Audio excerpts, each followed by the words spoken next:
Je vous annonce que la cafétéria est ouverte. Et la dernière fois, Monsieur Harris m'a même convoqué dans son bureau. Venez chercher votre commande. Oh mon Dieu, j'adore quand il me convoque dans son bureau. Rien que l'odeur de son aftershave.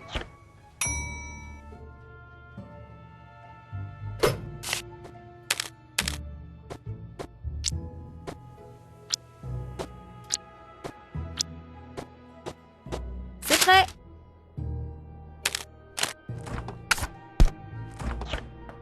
C'est prêt.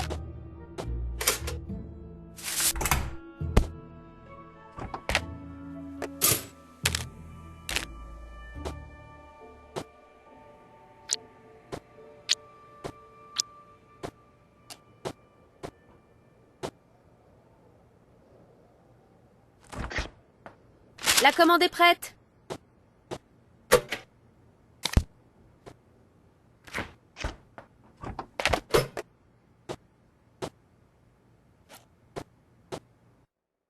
Voilà, terminé.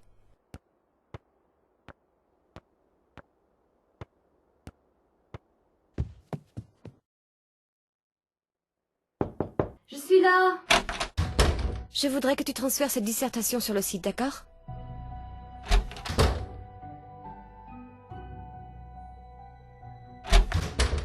Super! Tu m'as apporté à manger. Bon app. Merci. C'est trop bon. Tiens, tu peux la garder aussi longtemps que tu veux. Il n'y a que la rédaction dessus. Super, merci. Autre chose? Je te laisse travailler. Comme tu veux.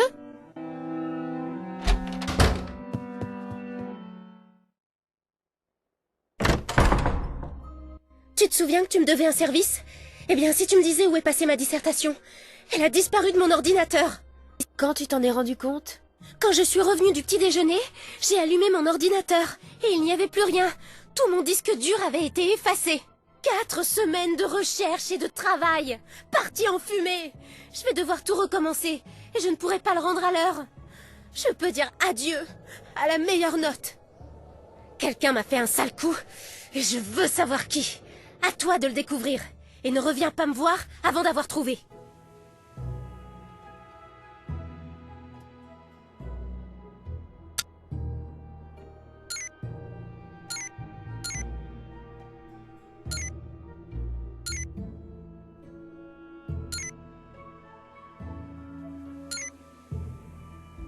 Waouh! On dirait qu'Edgar Allan Poe et Rita Hallowell n'ont plus aucun secret pour Corinne.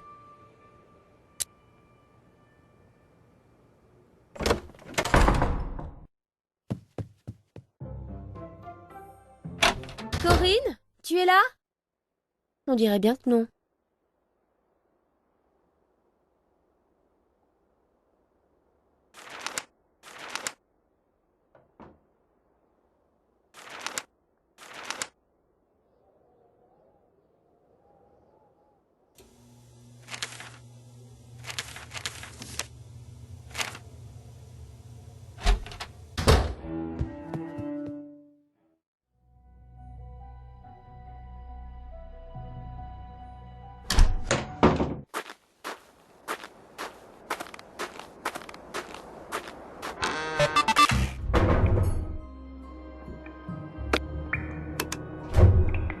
C'est quoi ce bruit? On dirait que ça vient de l'autre côté du mur.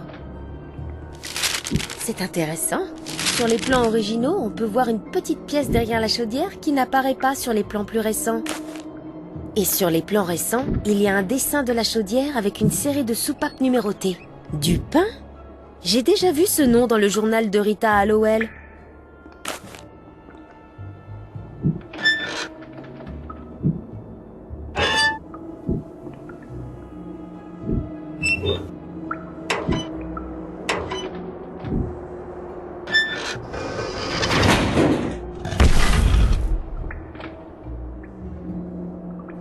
Corinne? Qu'est-ce que tu fais là? Apparemment la même chose que toi. Tu cherches le trésor que Rita Hallowell a caché? C'est bien ça? Qu'est-ce que c'est? Un vieux manuscrit?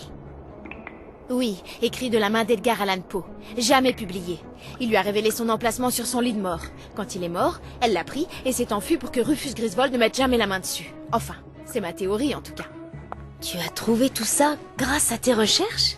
Quand je fais des recherches, je fais des recherches. Pour dire la vérité, j'étais pratiquement certaine qu'elle avait caché quelque chose dans ce bâtiment. Mais je ne savais pas où. C'est pour ça que tu es devenu le chat noir. Je ne suis pas le chat noir. Ce n'est pas moi qui ai envoyé ces messages. Non, tu as obligé quelqu'un d'autre à le faire pour toi. 2 personnes en réalité. Tu es très maligne. Mais seras-tu assez maligne pour survivre? Je ne crois pas.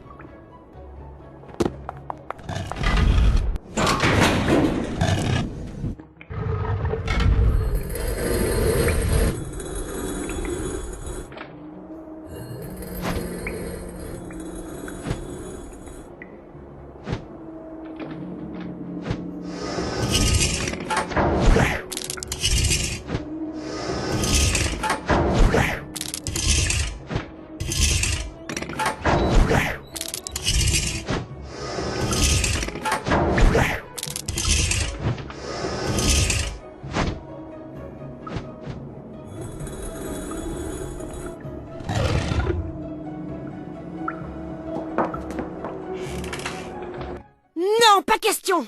Tu n'iras nulle part avant de m'avoir dit ce qui se passe. C'est une longue histoire, Mel. Je dois y aller. Tu viens d'entrer dans ma chambre en passant par le mur. Je veux une explication. Je t'expliquerai plus tard. Maintenant, laisse-moi passer. Ne bouge pas, Mel. Toi aussi? Qu'est-ce que ça veut dire? Ça veut dire que pour Corinne, c'est terminé. Grâce à ses très nombreuses recherches, Corinne savait que Rita Hallowell avait caché un manuscrit d'Edgar Allan Poe quelque part dans le bâtiment Ramsay. Mais sans les indices que mon enquête m'a permis de découvrir, sa seule chance de le trouver était de fouiller le bâtiment de fond en comble. Elle devait donc attendre les vacances pour que la plupart des élèves quittent les lieux et lui laissent le champ libre.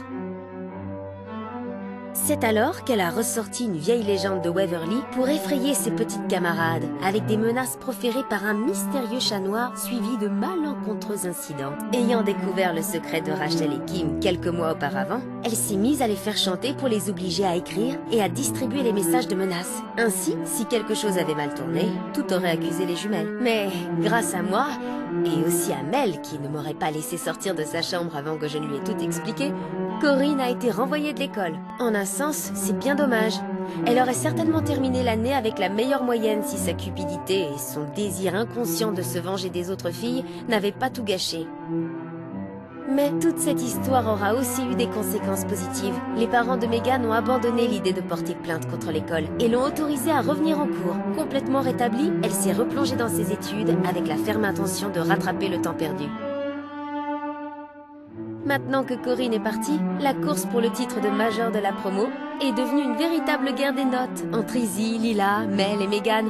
L'ambiance est électrique, mais le combat est loyal. Et en ce qui concerne Rachel et Kim, Corinne a fait en sorte qu'elles soient elles aussi renvoyées. Mais quand certaines des plus influentes anciennes élèves de Waverly ont appris ce qui s'était passé, elles ont milité pour la réintégration des jumelles et ont même décidé de prendre en charge leurs frais de scolarité jusqu'à la fin de l'année. Elles ont estimé que le tour audacieux que Rachel et Kim avaient joué à la direction de l'école prouvait leur détermination à obtenir une bonne éducation et qu'une telle initiative ne devait pas être punie, mais encouragée. Et d'ailleurs, j'ai l'impression que Rita Hallowell, et peut-être même son idole, Edgar Allan Poe, qui savait mieux que personne faire passer la fiction pour la réalité, aurait été d'accord avec tout ça.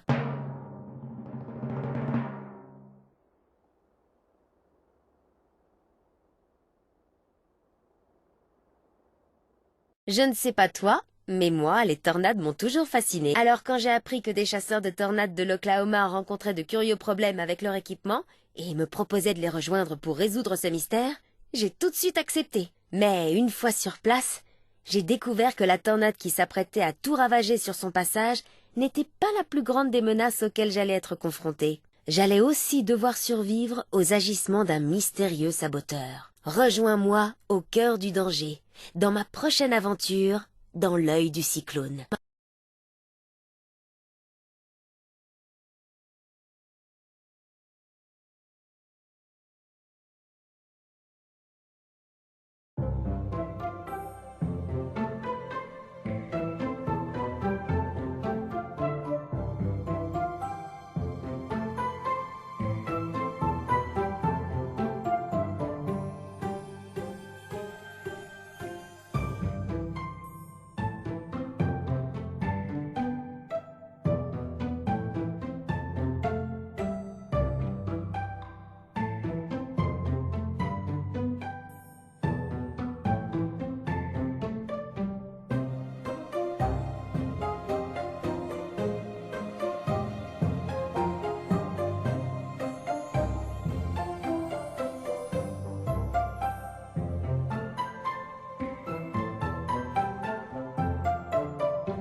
les fondatrices de la Waverly Academy.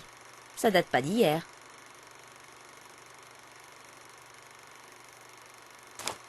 Et voilà! Le chat noir a encore frappé. Tout le monde a essayé et personne n'a réussi à la lui reprendre. Quelle attitude adopter dans cette situation? Oups! Ou plutôt, toutes mes excuses. Ah, un classique. Des yeux fermés et un sujet flou. De nombreux photographes mettent des années à y parvenir, mais pour moi, c'est un don de la nature. Je crois que mon flash est réglé un peu trop fort. Je ne devais pas être très concentrée. Je me demande à quoi tu joues, gros matou.